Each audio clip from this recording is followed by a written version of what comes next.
পরিবার পরিকল্পনা এমন একটি বিষয় যার উপর সম্পূর্ণ স্বামী স্ত্রী দুজনকেই নির্ভর করে এবং দায়িত্ব নিয়ে কাজ করতে হয়।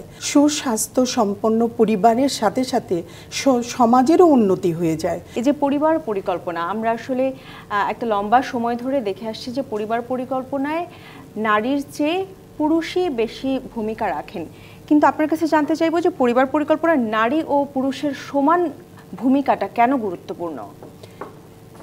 পরিবার পরিকল্পনা এমন একটি বিষয় যার উপর সম্পূর্ণ স্বামী স্ত্রী দুজনকেই নির্ভর করে এবং দায়িত্ব নিয়ে কাজ করতে হয়। এই যে স্বামী স্ত্রী দুইজনের যে সহযোগিতা, এতে করে অনেকগুলি উপকার আসে। তার মধ্যে প্রথম যেটা হচ্ছে যে একজনের প্রতি আরেকজনের সচেতনতা এবং তার স্বাস্থ্যগত উন্নতির প্রতি লক্ষ্য রাখা, এবং এতে করে তাদের দুজনের যে বন্ডিং, বিশেষ করে তাদের মধ্যে শ্রদ্ধা ভক্তি বৃদ্ধি পেয়ে যায় এবং একই সাথে পরিবারের স্বাস্থ্যের উন্নতি হয় এবং অর্থনৈতিক স্থিতিশীলতা আসে এবং সচেতনতা বৃদ্ধি পায়। এতে করে তাদের আলটিমেট গোল যেটা হচ্ছে যে একটা সুস্বাস্থ্য সম্পন্ন পরিবারের সাথে সাথে সমাজেরও উন্নতি হয়ে যায় এবং এই যে পারিবারিক উন্নতি এবং সামাজিক উন্নতি একটি দেশের উন্নতির জন্য একটি বিশেষ ভূমিকা রাখে।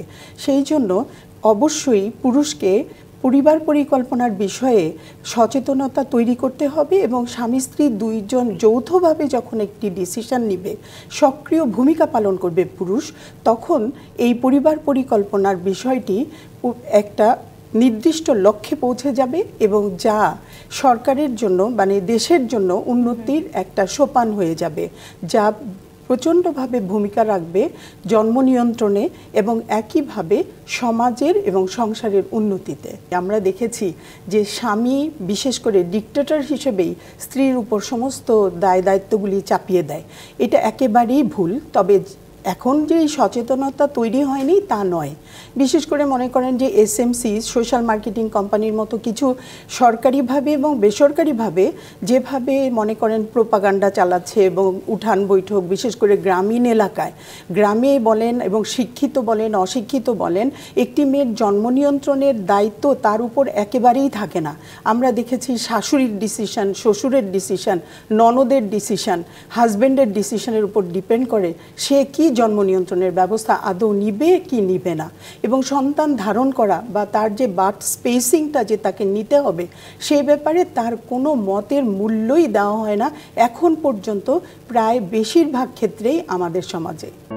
ফেমিকন, যেন কাশফুলের নরম ছোঁয়া। এই যে বলছিলেন যে বিভিন্ন কোম্পানি যারা হচ্ছে যে প্রত্যন্ত অঞ্চলে গিয়ে একটা এসএমসির মতো কোম্পানিগুলো গিয়ে মার্কেটিংয়ের জন্য ওখানে গিয়ে প্রচারণা করেন এবং হচ্ছে যে একটা সচেতনতামূলক একটা প্রচারণা করেন। এরপরও অনেক ক্ষেত্রেই আসলে আমরা দেখতে পাই যে একদম বিয়ের পরপরই একজন নারীকে বা একজন নবাগত স্ত্রীকে সন্তান নিতে হচ্ছে যে বাধ্য করা হয়।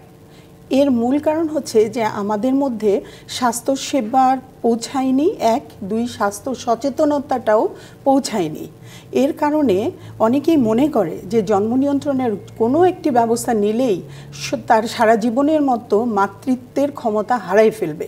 সেই জন্য দেখা যায় যে 16 বছরের একটা মেয়ে বিয়ে করার পরেই তার শ্বশুরবাড়ি থেকে তাকে সন্তান ধারণের জন্য তাকে চাপ দেয়, যেটা আমাদের কিন্তু লক্ষ্য হচ্ছে যে এগুলোকে প্রতিহত করা। এই জন্য দেখা গেছে যে একেবারে বিশেষ করে গ্রামীণ এলাকায় এই যে সোশ্যাল মার্কেটিং কোম্পানির মতো অনেক ব্যবস্থা এবং সরকারিভাবেও উঠান বৈঠক এবং বিভিন্ন রকমের প্রোপাগান্ডায়, এমনকি স্বাস্থ্যকর্মীরা ঘরে ঘরে যেও চেষ্টা করছে, কিন্তু আমাদের কিছু দুর্বলতা তো রয়েই গেছে। সেইগুলো ওভারকাম করতে গেলে এখনও আমাদেরকে আরও হয়তো অনেক দিন কাজ করে যেতে হবে। একদমই।